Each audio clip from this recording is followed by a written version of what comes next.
Let's bring in Delaware Senator Chris Coons, also national co-chair of President Biden's 2024 campaign. Senator, good to have you with us today. Thank you very much for joining us.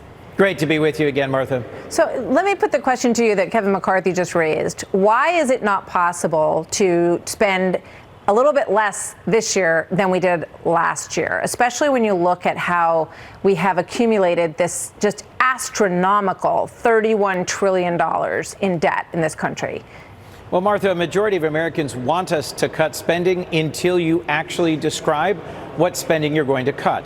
And one of our real challenges here in Washington is that everybody wants to cut someone else's spending. Most Americans believe that the spending that they benefit from the federal government is the part that can't or shouldn't be cut. And so in our annual budget and appropriations process, we have vigorous disagreements about exactly which parts of federal spending deserve more investment and are critical to our national security, our economy, our health, our safety, our environment, and which parts we should cut. That is what we do every year in the appropriations process. I'm on that committee. And I agree that we can, should, and will have that debate. That is what the President and Speaker McCarthy are negotiating about. I am encouraged, Martha, that both of them continue to say we cannot default. But I'm worried because a week from now, we hit the date that Secretary Treasury Yellen has said for months is a date we shouldn't breach. And the next day, June 2nd, next Friday, I believe, 67 million Americans are supposed to get their monthly Social Security check. Well, if we can't work this out now, we've been down those this folks will be before, very mad at all of us. Senator, and you know, it always, push comes to shove, and we tend to find ways to make sure that people get those payments. But, you know, Janet Yellen said something interesting the other day. She said, you know, if we don't raise the debt ceiling, we will have to make some hard choices. And the opposite must be true then as well. If we do raise the debt ceiling, then we won't have to make any hard choices. And Americans make the kind of decisions across the country that you just mentioned, whether it's their business or their home finances. And I think they want to understand why Congress can't make those tough choices. That's what everyone is elected to do. And isn't it incumbent upon all of you to figure out a way to cut some spending? Clearly, there's waste in government spending. Martha, there's two parts of balancing any budget, whether a home budget or a federal budget. There's revenue and there's spending. And our challenge here is that the House Republican majority is determined to make the Trump tax cuts permanent. That's at a cost of $3.5 trillion in additional lost revenue over a decade. President Biden has continued to try and put on the table different proposals, ways that we could close tax loopholes or promote tax fairness or ensure that those who owe taxes are paying them. But that's all on the tax side, not on the spending side, Senator. That's right.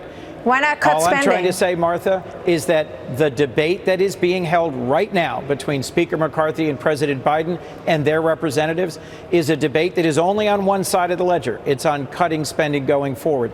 And my strong hunch is it will end up at the end of the day being only about cutting domestic spending that isn't the Defense Department. That will be difficult because for many of us, investing in education, workforce, healthcare is important. I just want to ask you one question with your other hat on for a moment in terms of the Biden presidential race. We have some new poll numbers, and there are interesting elements to this. Let's put these up on the screen, guys.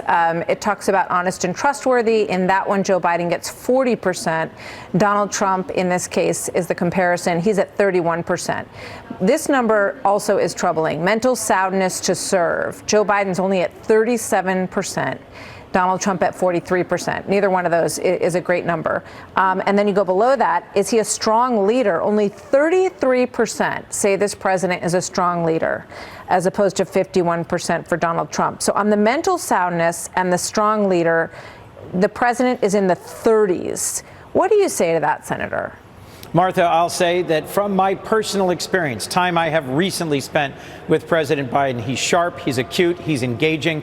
And what I think the American people will judge him on when they go to the polls in November of next year, regardless of who is against him as the Republican nominee, is his actual record of delivering real results. Former President Trump talked about fixing infrastructure, talked about reducing prescription drug prices, talked about strengthening our place on the world stage, and President Biden has delivered on those. He signed into law bills that he brought us together here in Congress to get done, to invest in our infrastructure, to grow manufacturing jobs, to bring us to a place where unemployment is the lowest it's been in my lifetime, and to strengthen our partnerships globally so that we are leading a coalition of 40 countries in pushing back against Russia's aggression in Ukraine. All right. I think that record of accomplishment matters a lot more than where they stand on one pole or the other at this point, 18 months out from an election. Senator, we got to go, and I thank you very much for being here. We're going to dig into a lot of these topics that you brought up as we move forward. I hope you'll join us again soon. And I would just leave you with this thought.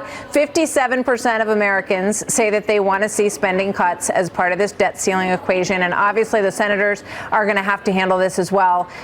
So that's the thought I leave you with. I thank you very much for being with us today. Senator Coons, always good to have you. Thank you very much, sir.